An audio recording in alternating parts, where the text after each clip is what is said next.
Hello everyone, welcome back to my YouTube channel Vidyasagar. आज जो हम लोग पढ़ेंगे रेशियो एंड प्रोपोर्शन के बारे में। रेशियो एंड प्रोपोर्शन, ये देखो यहाँ पर है रेशियो एंड प्रोपोर्शन, और हिंदी में इसको बोलते हैं अनुपात एवं समानुपात। ठीक है, रेशियो अनुपात एंड प्रोपोर्शन, समानुपात। समझिए, तो रेशियो होता क्या है? The ratio of two like quantities. Like quantities, like quantities मतलब क्या? एक जैसा, एक समान। देखो, लाइक अनलाइक में क्या अंतर होता है?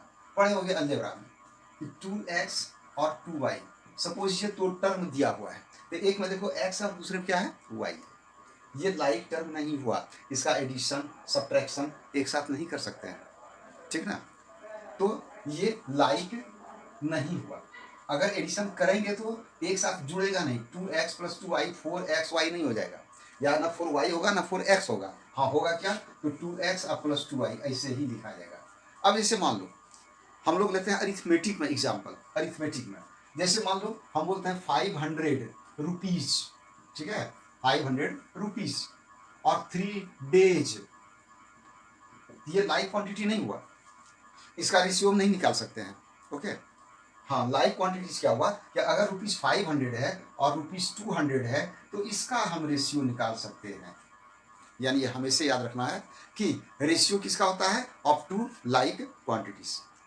और वो है क्या? तो the ratio of two like quantities is a relation. एक रिलेशन है, एक संबंध है। किस तरह का? इन देयर मेजर्स, यानी कि उसके मापों का। वो हमको एक चीज बताता है, वो ये क्लियर करता है क्या? which tells us how many times one quantity is that of the other। कि पहला वाला क्वांटिटी है वो दूसरे वाले से कितना टाइम्स है। अब ये देखो, ये रिलेशन को कैसे वो एक्सप्रेस करेगा। अब जैसे मान लो यहीं पर देखेंगे तो ये पहले रुपीज हट जाएगा इसका, ठीक है। अब ये डबल जीरो, इसका ये कैंसिल हो गया, क्या आ गया? 5/2। ये एक रिलेशन आया, ₹500/200। या मान लो जैसे कोई नंबर है 4, ये है 2। इसको समझो, ये समझ में आएगा, तब वो धीरे धीरे समझ में आएगा कि इसका ये कितना टाइम्स है?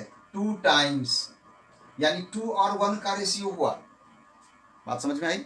इसी को बोलते हैं रिलेशन। ये क्या हुआ? ये हम लोग को ये बतलाता है उसका जो मेजरमेंट जो होता है, मेजरमेंट का रिलेशन, ये हम लोग को बताता है क्या?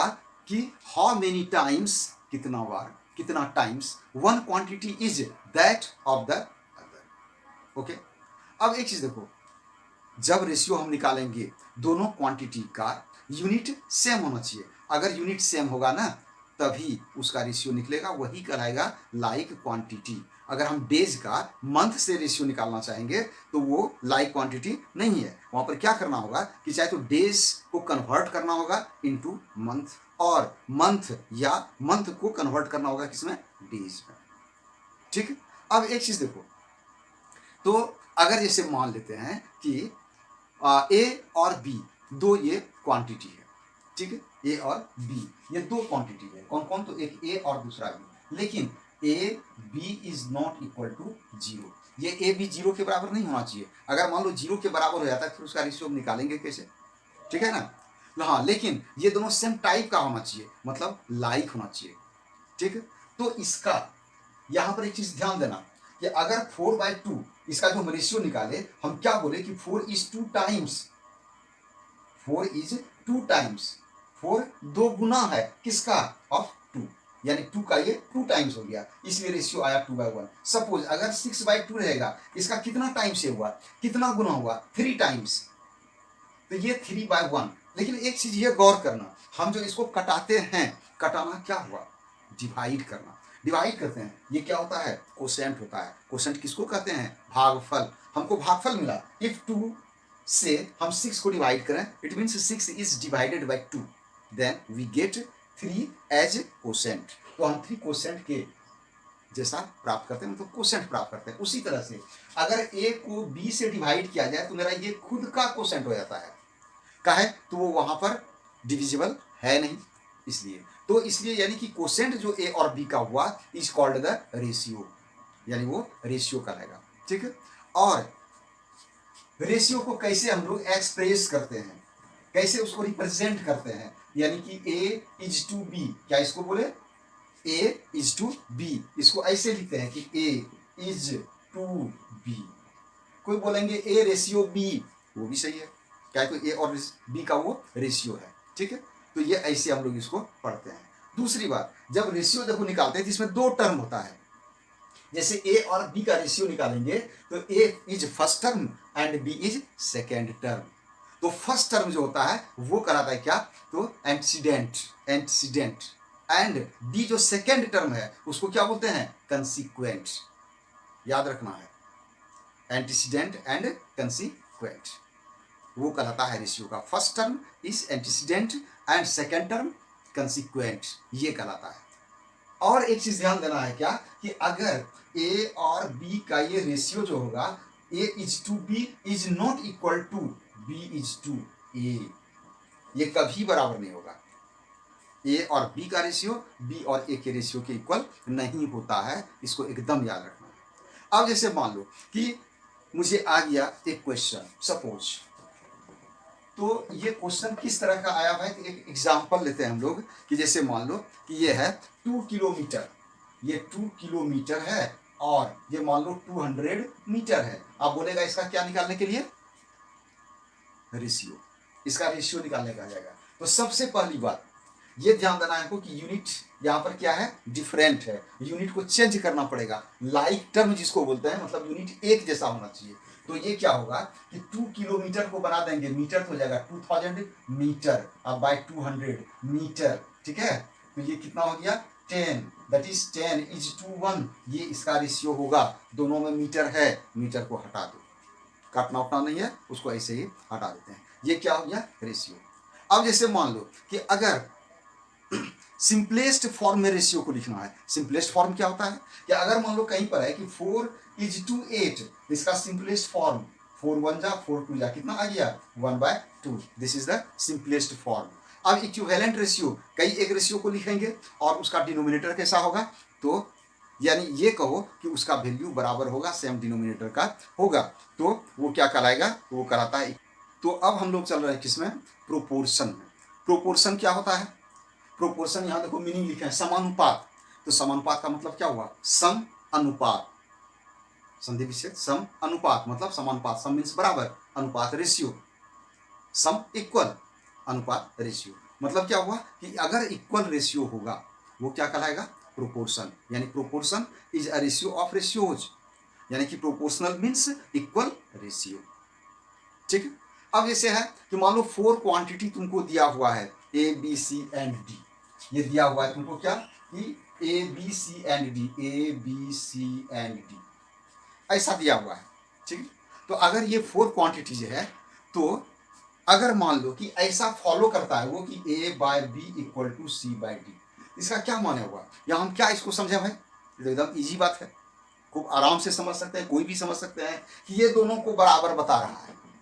और ये क्या है, ये भी रेशियो में, ये भी क्या है, रेशियो में है। इट मीन्स ये जो दोनों रेशियो है दोनों इक्वल है, दोनों बराबर है, ठीक है। यानी क्या कहलाएगा, प्रोपोर्शन, यानी ये प्रोपोर्शन में है, एक दूसरे का प्रोपोर्शनल, ठीक ना। तो ये हो गया। उसके बाद देखो, जैसे मान लो कि ऐसा है, हम लोग बोलते हैं क्या, कंटिन्यूड प्रोपोर्शन। कंटिन्यूड प्रोपोर्शन क्या होता है, कंटिन्यूड प्रोपोर्शन सीधा समझो कि अगर दो रेशियो है वो इस प्रकार से फॉलो करता है कि A is to B is equal to B is to C, यानी A by B, this implies, और इसको लिख सकते हैं A by B is equal to B by सी।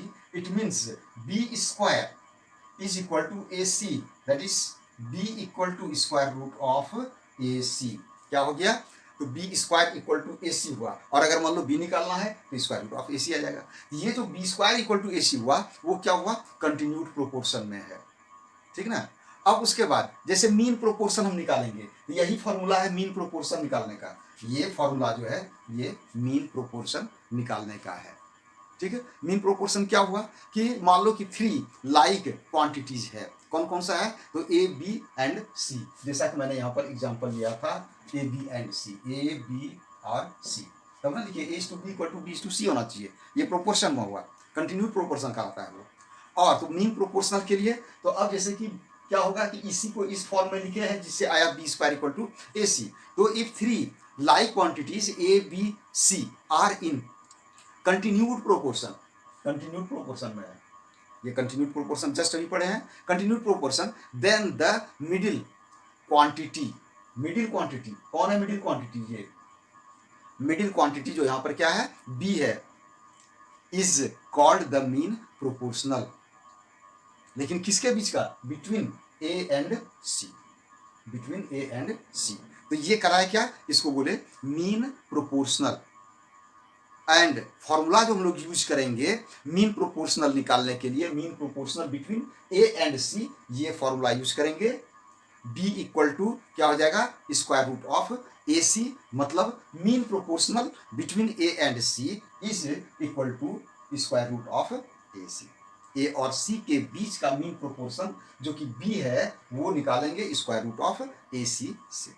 ठीक है, तो इसमें हम लोगों ने इसका थ्योरी को समझा, किसका, रेशियो एंड प्रोपोर्शन। और ये बहुत ही इंपॉर्टेंट टॉपिक है, इसलिए कि समझो ये बेस है। अब जैसे आगे हम लोग बढ़ेंगे, सपोज परसेंटेज है, प्रॉफिट लॉस है, उसके बाद एस आई है, ये सब में इसका ज़रूरत पड़ता है। यूनिटरी मेथड, यूनिटरी मेथड से कुछ प्रॉब्लम बनता है और वैसा प्रॉब्लम रेशियो प्रोपोर्शन से भी बनता है। ठीक है, तो इसलिए इसको जानना पहले जरूरी था, ये सबसे शुरुआती चीज़ हुआ। अब हम लोग चलेंगे ये अरिथमेटिक का, जैसे रेशियो एंड प्रोपोर्शन पढ़ लिए, अब चलेंगे किस में, परसेंटेज में, परसेंटेज के बाद किस में जाएंगे, प्रॉफिट लॉस में, एंड इसी तरह से क्रमशः हम लोग आगे बढ़ेंगे। Okay, thank you for watching this video.